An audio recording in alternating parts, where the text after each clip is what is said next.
cha hơi khát apa e apa hơi dù chóp tiếng ngà gam khui va te ra bo mui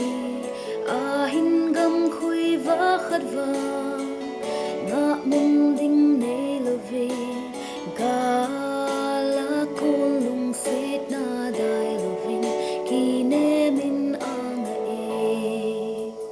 lung set na một thế tình thiếu bê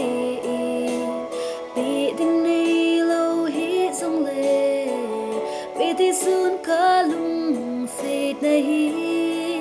cô linh kết chân gì nên lăng ghen thầy đi khoa giống lung xếp nào là đai lâu và bằng dừng đến cây tê mê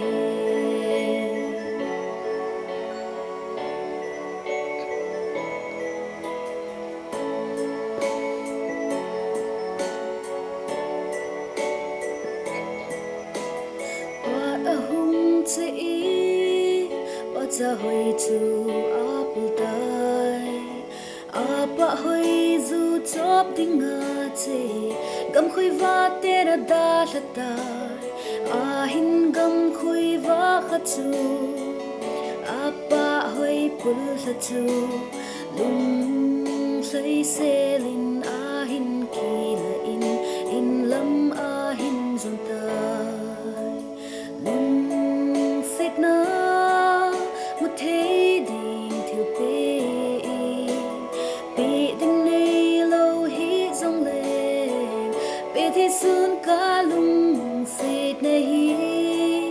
cô linh ít chân gì nghìn lăng ghen thầy đi khoa giống lung xịt nào là đai lâu và bằng dinh đến cây tê mê